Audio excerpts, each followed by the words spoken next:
Bonjour à tous, c'est l'heure d'une nouvelle analyse hebdo crypto. Bienvenue à tous ceux qui nous rejoignent pour la première fois. Mon nom est Julien Catella. Alors cette chaîne est dédiée à la crypto-monnaie, à l'analyse graphique, à l'investissement, au trading, au mindset. Donc on se retrouve tous les lundis pour faire ensemble un point sur les marchés crypto-monnaies. Alors cette semaine, il ne s'est pas passé grand-chose. On se retrouve ici sur l'analyse du Bitcoin contre le dollar américain en weekly comme d'habitude. Alors je vous renvoie vers ma vidéo de la semaine dernière si vous ne l'avez pas déjà vue. Je vous avais expliqué qu'on avait une bougie très intéressante qui laissait présager un rebond du prix du Bitcoin pour un retour au niveau du pivot des 31 000 $. Alors je vous avais expliqué aussi que le mouvement ne se ferait probablement pas en ligne droite, qu'on aurait probablement un autre rebond ou un retest de la zone. Alors c'est exactement ce qui s'est passé. Alors en fait, si on regarde quand même, le début de la semaine était plutôt dans le vert, hein. Donc on était le lundi 18 septembre et le mardi 19 septembre. On a un prix qui avait pas mal monté et finalement on est retourné dans le rouge pour le reste de la semaine. Donc ça nous a donné cette bougie de consolidation ici. Mais voilà, rien de particulier en fait en tant que tel. C'est vraiment une bougie de consolidation. Le scénario que j'ai présenté la semaine dernière pour moi est toujours d'actualité. Donc c'est-à-dire qu'on va avoir à mon avis un prix qui va donc remonter comme je disais tout à l'heure sur le pivot des 31 000 $. On voit d'ailleurs ici que aujourd'hui même, hein, puisqu'on est lundi 25 septembre, donc en début de journée, le prix a baissé, a retouché la zone très brièvement et tout de suite est retourné dans le vert. Donc voilà, on attend, on va voir ce qui va se passer, on va suivre ça de toute façon sur la chaîne. Mais rien de plus à dire vraiment en tant que tel là sur l'analyse du Bitcoin. On voit ici à droite qu'on a des prix qui sont plus ou moins dans le vert. On a un petit peu de rouge ici et là. On a aussi un link là qui est en train d'exploser là depuis 2 semaines, donc super intéressant. Et c'est pas mal ça. On a Immutable X, d'autres projets comme ça qui ont l'air aussi de bien performer. Alors aujourd'hui, j'ai envie de faire une vidéo un peu particulière puisque justement il ne se passe pas grand chose. Je vais en profiter pour vous parler trading. Alors une fois n'est pas coutume, vous savez que cette chaîne est plutôt orientée investissement, mais je suis aussi quelqu'un qui adore le trading et notamment c'est toute la psychologie derrière le trading que je trouve super intéressante. Donc je vais vous montrer aujourd'hui comment on va établir une stratégie. Alors je vais vous donner un exemple, hein. Je ne dévoilerai pas la meilleure stratégie de trading du monde déjà parce qu'elle n'existe pas. Je pourrais vous montrer dans d'autres vidéos si ça vous intéresse des stratégies que moi j'utilise, mais là on va partir sur un exemple vraiment simple. L'objectif il est plutôt pédagogique, c'est de vous montrer comment on part d'une hypothèse, d'accord, d'un indicateur de trading voilà, assez simple et comment on va pouvoir ensuite mettre en place donc une stratégie avec une position, une entrée en position qui sera claire, donc il y a des conditions qui doivent être remplies. Ensuite on va avoir la notion de gestion du risque avec le placement du stop loss et du take profit, et puis ça va constituer donc une potentielle stratégie de trading. Et après l'important ça va être de la backtester, donc ça veut dire de voir si elle nous donne un avantage statistique sur les marchés. Donc c'est ce qu'on va regarder ensemble, mais on check ça juste après l'introduction, donc je vous retrouve tout de suite après.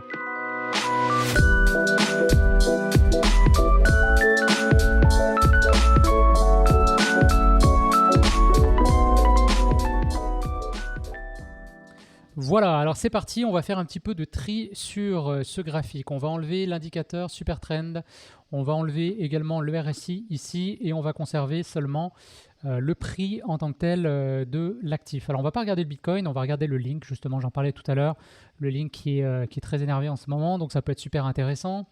On voit ici quand même qu'on a un link, déjà première chose là en weekly, on est sur un prix horizontal, une zone de consolidation qui est énorme, cela dit en passant, hein. C'est très très intéressant là ce qui se passe sur le link. Je peux vous dire que quand on va sortir de cette zone, que ce soit à la hausse ou à la baisse d'ailleurs, on espère que ça sera à la hausse, on devrait avoir un mouvement très très intéressant. Mais donc le sujet du jour, comme je vous l'expliquais tout à l'heure, ça va être de créer votre propre stratégie de trading. Alors, comment on va faire? Déjà dans la théorie, la première chose, on va s'appuyer d'un indicateur technique. Alors pourquoi on utilise des indicateurs? C'est assez simple en fait. Vous pouvez avoir des stratégies qui soient plutôt basées sur le ressenti, mais ça c'est extrêmement difficile pour quelqu'un qui commence à investir, puisque c'est quelque chose qu'on va développer plutôt avec l'expérience. Donc quand on commence un indicateur, c'est intéressant parce que c'est vraiment un signal qui est clair, c'est quelque chose avec lequel on ne peut pas négocier. L'indicateur, il nous dit oui ou il nous dit non, il ne nous dit pas peut-être. Donc ça va être la première chose. Donc c'est pour ça que je recommande, si vous voulez créer votre stratégie de trading, d'utiliser des indicateurs, tout simplement.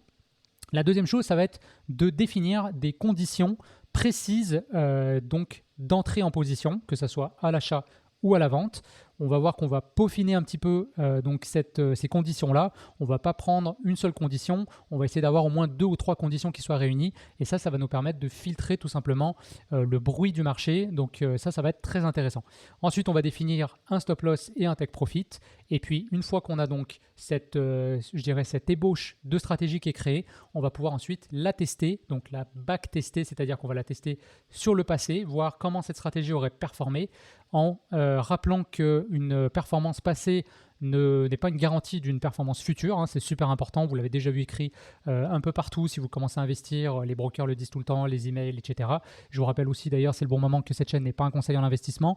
Là, c'est vraiment dans un objectif pédagogique que je vous partage tout ça. Je ne vous montre pas ici une stratégie clé en main prête à utiliser, loin de là, mais vous allez comprendre l'essentiel pour que vous puissiez vous-même créer votre propre stratégie. Je trouve ça super intéressant. Vous allez pouvoir vérifier comme ça si vous avez des hypothèses, vous avez des intuitions, vous pourrez comme ça les vérifier très simplement. Alors, on va rester sur des indicateurs qui sont très très simples de premier niveau. Alors, on va cliquer ici sur TradingView sur le petit icône indicateur. Et là, vous pouvez chercher plein d'indicateurs. Alors, on va utiliser un des plus utilisés, un des plus courants, qui est tout simplement la moyenne mobile exponentielle. Alors, c'est quoi une moyenne mobile? On va en mettre 2, je vais vous expliquer après pourquoi. Une moyenne mobile, c'est tout simplement une moyenne. Je pense que vous savez tous c'est quoi une moyenne. On va faire la moyenne d'un certain nombre de bougies précédentes. Donc, les bougies, je l'ai déjà dit, là encore, allez, on repart vraiment de la base. Une bougie, c'est quoi? C'est la variation du prix sur une unité de temps. Donc, notre stratégie, ça va être important de décider dès le début sur quelle unité de temps on va travailler. Alors, on peut combiner des unités de temps et en vérité, c'est super intéressant de le faire. Donc, par exemple, déterminer la tendance donc là, on parle du link, donc peu importe, de checker la tendance de l'actif sur lequel vous voulez trader sur une unité de temps qui soit plus grande et ensuite vous allez timer vos entrées en position sur une unité de temps qui soit plus courte. Donc là, pour l'exercice, on va rester simple, on va rentrer sur le 4 heures tout simplement. Donc ça veut dire que chaque bougie, chaque rectangle ici rouge et vert représente la variation du prix sur 4 heures. La moyenne mobile, donc, là on est sur une moyenne mobile 9, c'est-à-dire qu'elle va, donc si je prends un point donné, par exemple le point actuel là, qui est en train de se former, il est la moyenne des clôtures des 9 bougies précédentes. Donc ce que j'appelle la clôture, c'est vraiment ici sur une bougie verte, c'est le haut du rectangle, et sur une bougie rouge, c'est le bas du rectangle. D'accord? Vous ne faites pas attention aux mèches. Donc les mèches, c'est-à-dire que le prix est allé jusque-là, mais on a vraiment clôturé, donc à la fin des 4 heures, puisque là on est sur une unité de temps de 4 heures, on a fini sur ce prix précisément, ici par exemple sur cette bougie. Voilà, donc en plus c'est une moyenne mobile exponentielle, donc par rapport à une moyenne mobile classique, on va donner un petit peu plus de poids aux dernières bougies, donc aux 2 ou 3 dernières bougies qui se sont formées. Donc ça c'est super intéressant, ça vous permet d'avoir une moyenne mobile qui va un petit peu plus coller le prix. Donc on va avoir 2 moyennes mobiles, une à 9 qu'on va laisser comme ça, réglage par défaut, et la deuxième on va la mettre à 50. Alors 50 c'est assez classique, 950 non, c'est un peu abusé, 50, voilà. Et on va changer la couleur aussi pour que vous puissiez la voir plus facilement. On va la mettre en rouge par exemple. Et voilà, on va la mettre un petit peu plus épaisse. Impeccable. Donc là maintenant on a notre prix et on a 2 moyennes mobiles exponentielles. La première ça va être la rouge. Donc c'est une moyenne mobile qui est plus lente. Comme on voit ici c'est normal parce qu'elle fait la moyenne des 50 bougies précédentes. Donc on a un mouvement, une inertie qui est beaucoup plus lente. Et on a une moyenne mobile, elle, qui va beaucoup coller le prix. Et c'est normal puisqu'elle a une période qui est beaucoup plus courte. Comme je disais tout à l'heure, on est sur une période de 9. Alors la première moyenne mobile, la rouge, va nous donner la tendance. D'accord? Donc ce qu'on appelle la tendance, c'est tout simplement est-ce que le marché il est dans une direction qui est claire. Important aussi à signaler que quand vous créez une stratégie de trading, il faut décider aussi tout de suite si vous allez faire une stratégie pour un marché qui est en tendance ou si vous faites une stratégie pour un marché qui est en range, c'est-à-dire qui va être en hésitation comme ça et en consolidation. Donc typiquement ici, on serait sur un marché qui est en range et là, on commence à avoir un marché qui est en tendance. Donc, sachez qu'il est difficile de trouver une stratégie qui va être efficace sur les 2 types de scénarios. Souvent, en fait, une stratégie qui fonctionne très bien sur un marché en tendance va avoir énormément de pertes sur un moment de consolidation et vice-versa. Et tout l'enjeu est là, c'est-à-dire comment déterminer si vous êtes sur un marché qui est en range ou si vous êtes sur un marché qui est en tendance. Alors, a posteriori, c'est toujours facile à dire parce que le prix est tracé, vous pouvez très facilement dire, bon bah oui, là, c'est évident, le prix a rebondi ici à la hausse, il a rebondi ici à la baisse, donc j'étais sur un marché en consolidation. Mais la vérité, c'est que dans les faits, au moment même, il est des fois difficile de dire est-ce que là j'ai un prix, parce que c'est toujours le moment où le prix va passer d'un état à l'autre. Est-ce que là la tendance va continuer ou est-ce qu'il va retourner sur un marché en range et on va consolider longtemps.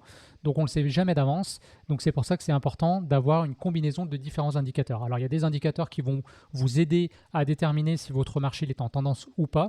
Alors je ne rentrerai pas là-dedans aujourd'hui parce que ça va être une vidéo trop longue et trop compliquée. Ce n'est pas le but du jeu, on va rester simple, mais ça méritait quand même d'être mentionné.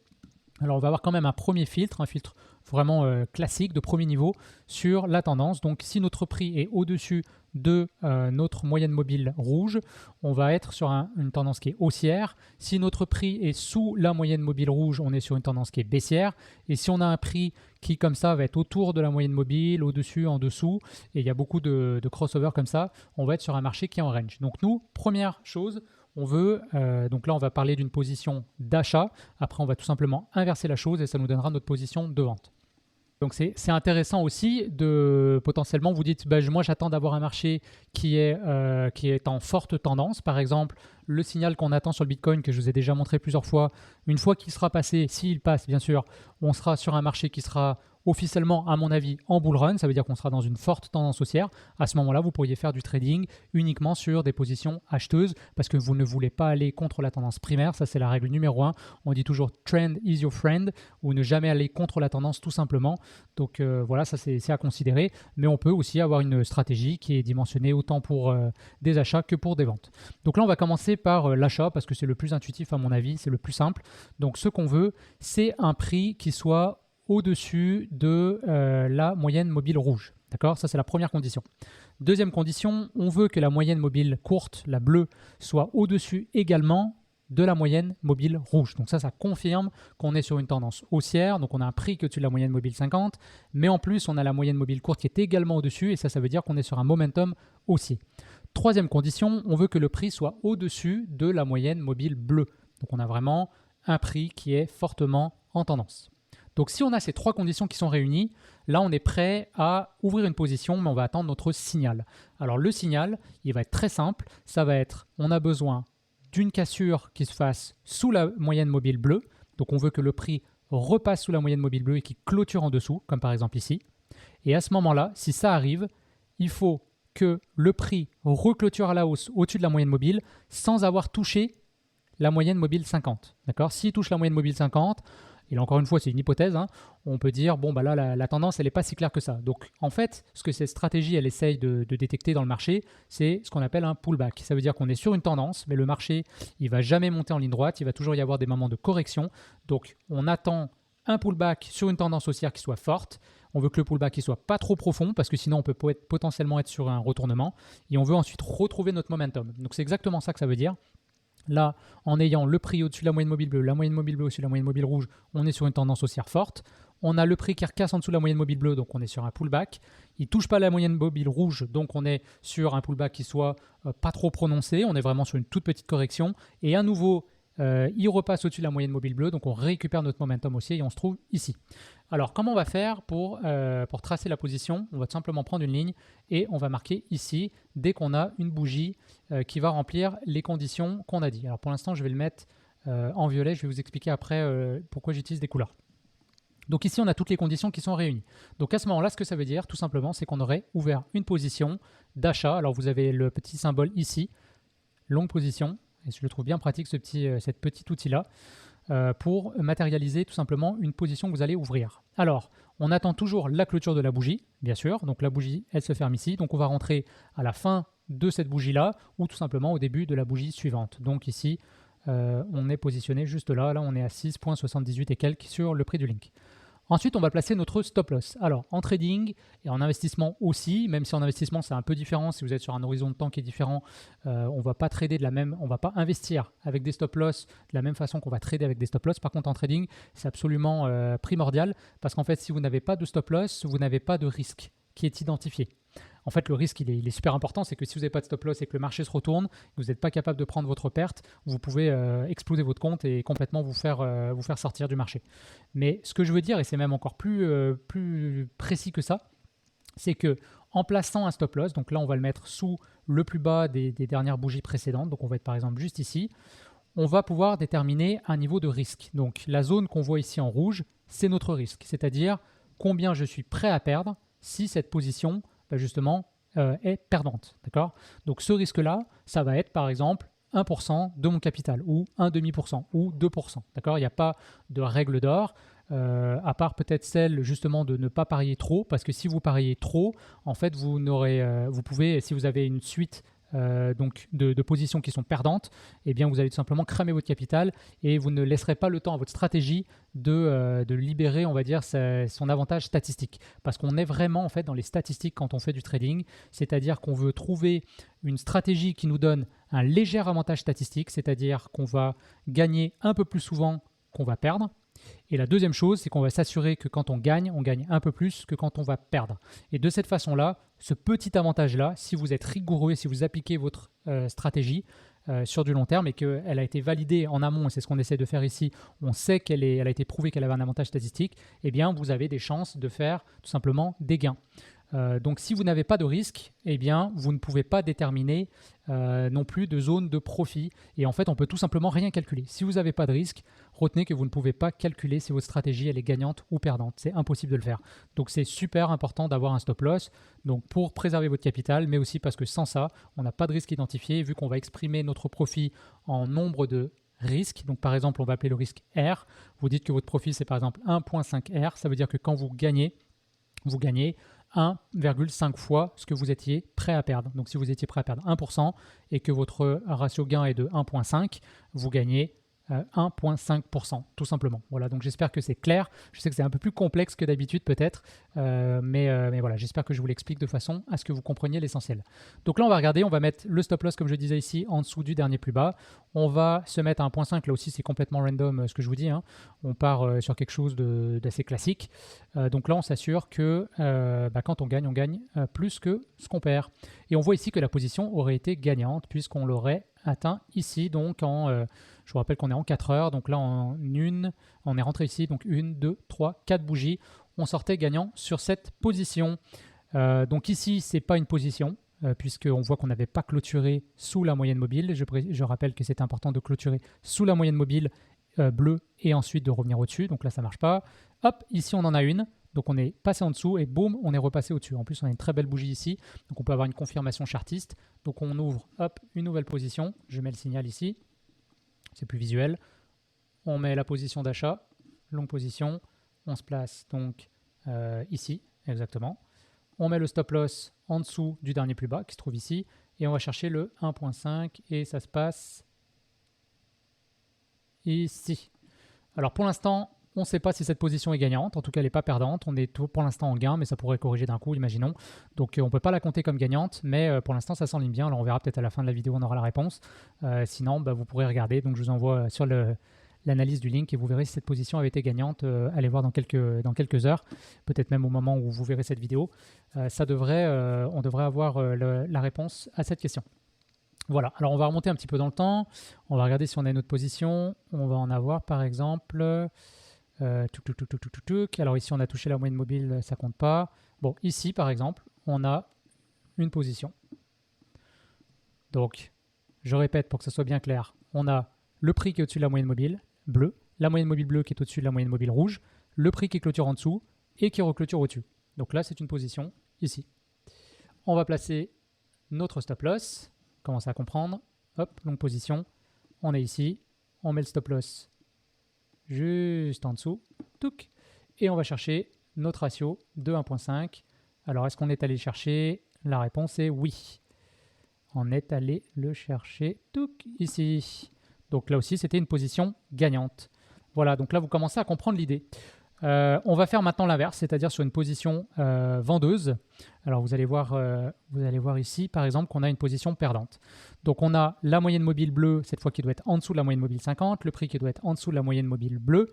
C'est le cas ici. On doit avoir une bougie verte qui va clôturer au-dessus de la moyenne mobile bleue. Et sans toucher la moyenne mobile rouge, on doit à nouveau repasser de l'autre côté avec une bougie rouge. C'est exactement ce qui s'est passé ici. Donc là, on avait une position de vente qu'on ouvrait si on décidait aussi d'avoir des positions de vente sur cette stratégie-là. Donc on va prendre une short position cette fois-ci. On rentre. Alors là, on voit qu'il y a même eu un petit gap Non, pardon, bah si, il y a eu quand même un petit gap, mais là, c'est ça qu'on regarde. Donc, on va rentrer ici. Là, c'est une vente, donc rappelez-vous, c'est-à-dire qu'on fait de l'argent si le prix baisse. D'accord? Je sais que c'est contre-intuitif, c'est pour ça que j'ai commencé par l'achat. On va se mettre ici au-dessus du coup du stop loss. Pardon, le stop loss, on va le mettre au-dessus du dernier plus haut. Donc, on va le mettre par exemple ici, on va prendre ce plus haut-là. Et ensuite, le 1.5, ça se passe ici. Et là, ce que vous voyez, eh bien, c'est que c'est une position perdante, tout simplement, parce qu'on a pris notre position ici. Hop, on ouvre la position et en fait, tout de suite, on se fait sortir. Donc ça, c'est une position qui est perdante. Alors, on va essayer d'en trouver une autre, une dernière, pour que vous compreniez bien. On va prendre par exemple ici, on a une position d'achat, puisque là, on était, là encore, le prix au-dessus de la moyenne mobile bleue, la moyenne mobile bleue au-dessus de la moyenne mobile rouge. On clôture en dessous de la moyenne mobile bleue, on ne touche pas la moyenne mobile rouge, boum, on repasse au-dessus, clac, là, on a une position.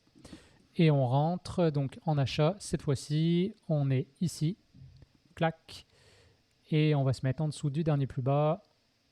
Attention, là, je suis passé sur c'est une mauvaise position, on est sur de la vente.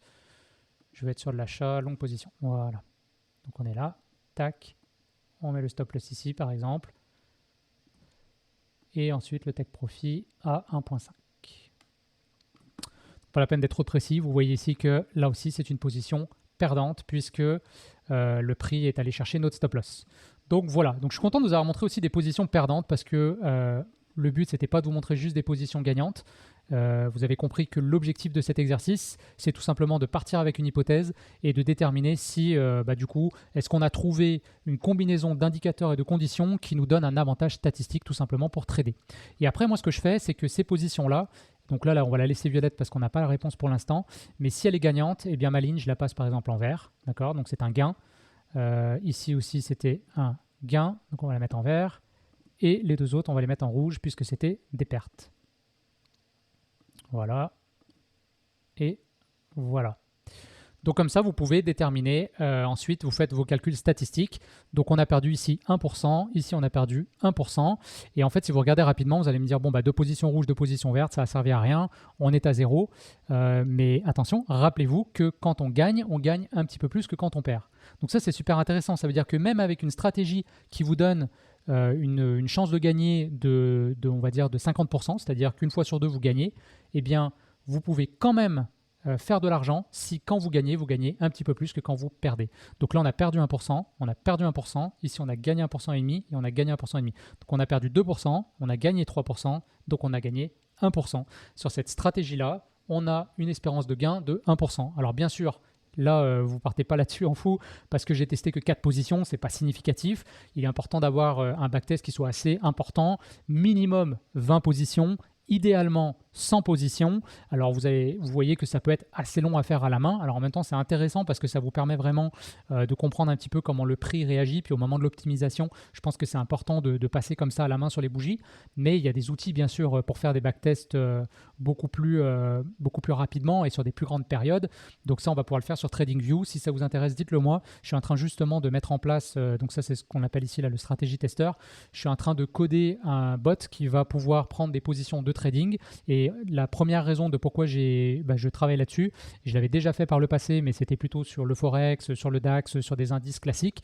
Là, je vais essayer de le faire sur la crypto parce que voilà, le channel est vraiment orienté crypto.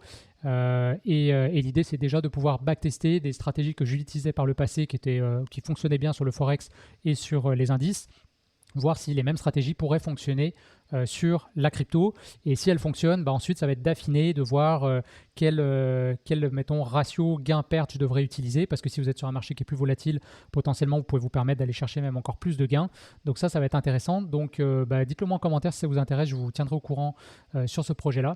Mais donc, le testeur de stratégie vous permet donc de backtester déjà vos hypothèses, mais après même d'automatiser vos entrées en position, parce que là c'est sûr qu'il y a des positions qui ont été prises des fois, là à 4h du matin par exemple, donc là je parle sur mon fuseau horaire de Montréal, mais vous avez toujours des positions qui vont avoir lieu quand vous dormez ou quand vous faites autre chose, vous travaillez.